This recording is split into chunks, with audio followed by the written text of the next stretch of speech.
Decade we'll be taking a trip into on today's video, as we'll be talking about our go-to drinks when we wanted to kick it with our pals after a long day of work. And to start with, we have Meisterbräu.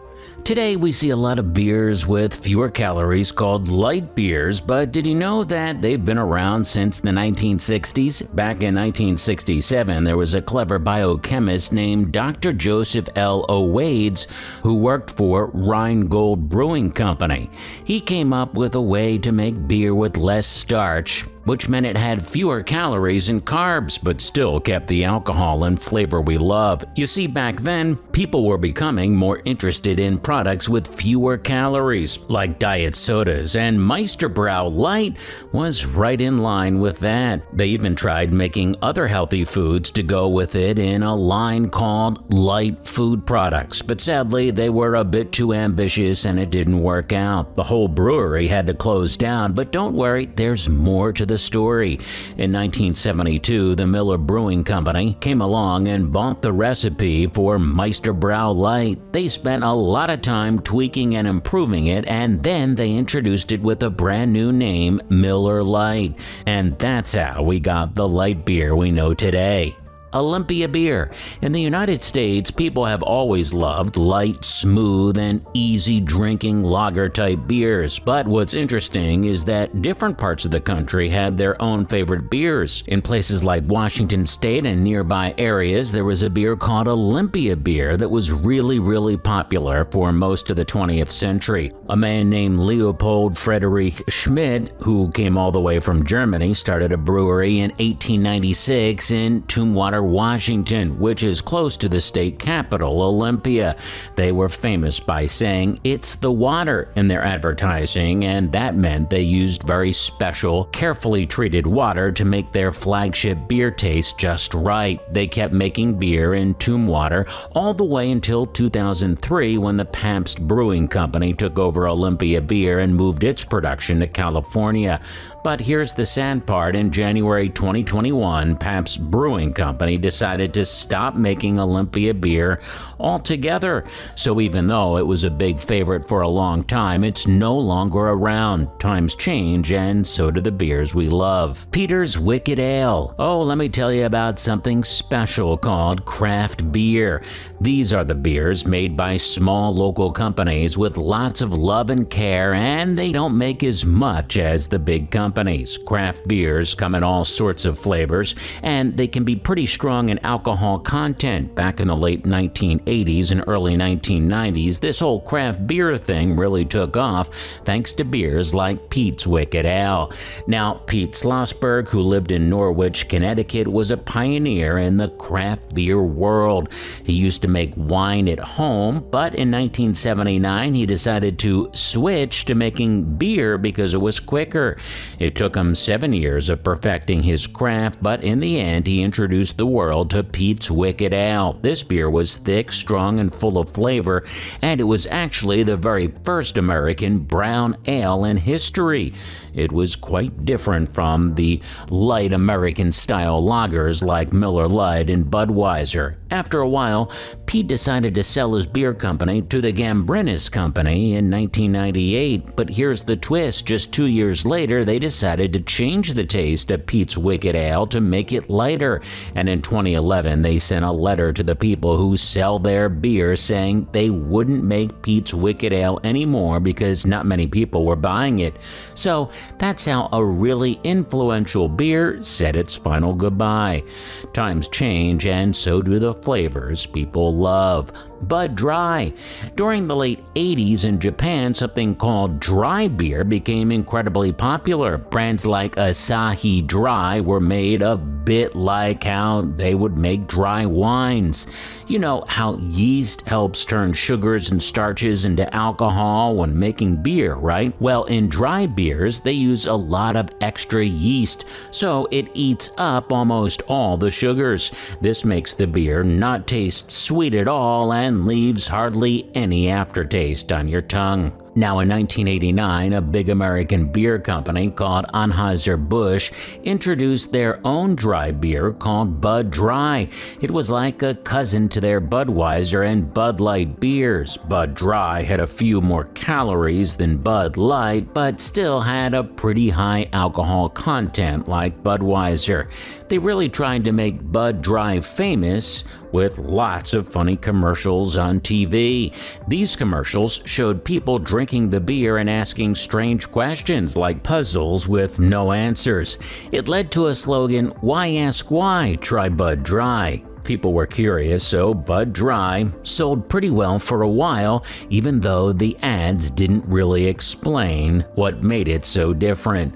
But, over time, fewer and fewer folks wanted Bud Dry, and by 2006, Anheuser-Busch started to say goodbye to it. They stopped making it altogether in 2010. Sometimes, even with all the marketing in the world, a beer just can't stick around forever.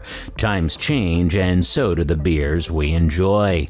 The joy of opening up a cold one can make you feel great, right? Another gesture that brings old Marshall here is a smile when I see you guys subscribing to the channel. So what do you say you make my day? While you ponder on that, let me get back to the next brand, and that is Billy Beer. Oh, you're gonna love this. Let me start by telling you a fun story from the past about Jimmy Carter and his brother Billy. You see, back in 1976, when Jimmy was running for president, his brother Billy became quite famous. Billy was a friendly, down-to-earth guy who owned a gas station and loved to drink beer. Now, there was an old brewery in Louisville, Kentucky called Fall City Brewery. In 1977, it was in big trouble and about to go out of business, so they had a clever idea. They asked Billy Carter to put his name on a new beer that they would be making and call it Billy Beer. They even gave him $50,000 to do it, and he helped promote the beer. They put his signature and quote from him on the beer can, saying it was the best beer he ever tasted. But here's the twist. Even though people were curious and bought Billy Beer at first, it didn't taste as good as everyone had hoped, and sometimes Billy would drink too much at public events and say he really didn't like his own beer that much, and well, that didn't help. So even though it got a lot of attention, Billy Beer couldn't save Fall City Brewery. It had to close down just a year later in 1978. Sometimes even when a famous name is on a product, it's not enough to make it a success. That's just how things go sometimes. Henry Weinhard's Private Reserve, Portland, a state known as one of the finest beer cities in America. You see, the love for beer in this city goes way back, almost as far back as the city itself. Back in 1856, a man named Henry Weinhard set up his brewery there just 5 years after Portland was founded. According to Oregon Public Broadcasting, Henry Weinhard was quite the pioneer in brewing. In 1976, a company called Blitz Weinhard, which was connected to Henry Weinhard, started making a special beer called Henry Weinhard's Private Reserve. It was a light, tasty lager with the Bavarian style, and people in the Pacific Northwest loved it. It became really popular for a long time. But times change, and in 1999, Blitz Weinhard had to close down. Eventually, their brand became part of a big company called Molson Coors.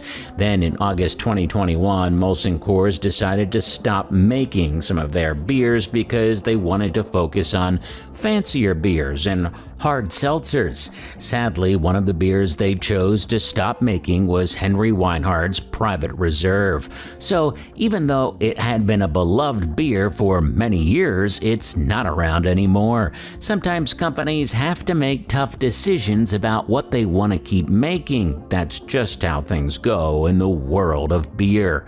Red, white, and blue. Let me take you back in time to the year 1899 when something called red, white, and blue beer was introduced by the Pabst Brewing Company. They released it in July, just in time for Independence Day. The name was all about celebrating patriotism, and that was a big deal. But what really made Red, White, and Blue so special was how affordable it was. It was a light, crisp lager that was easy to drink because it didn't have too much alcohol, just 3.2%.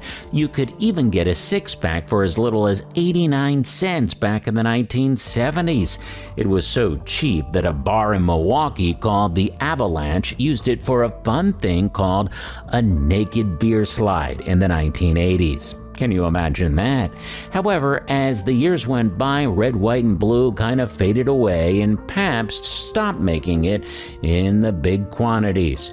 But in July 2018, the Pabst Milwaukee Brewery and Tap Room brought it back. They had a big party and put it on tap for everyone to enjoy. Sadly, it didn't last long because the tap room closed down in 2020, and that's when Red, White, and Blue said its final goodbye.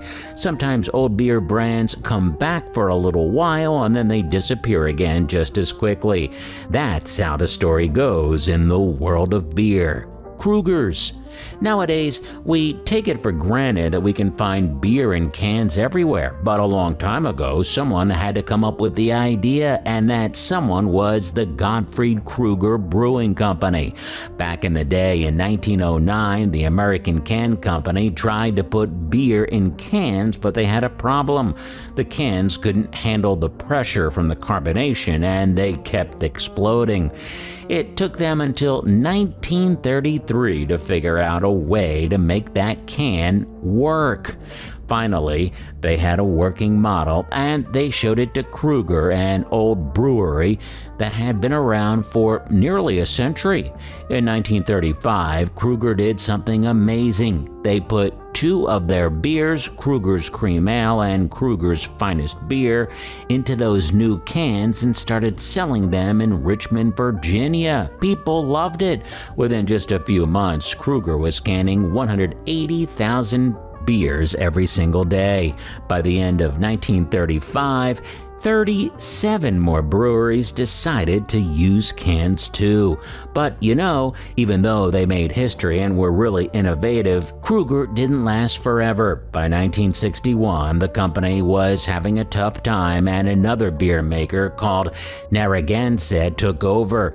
They slowly stopped making Kruger's products, and that's how a pioneer in beer cans came to an end.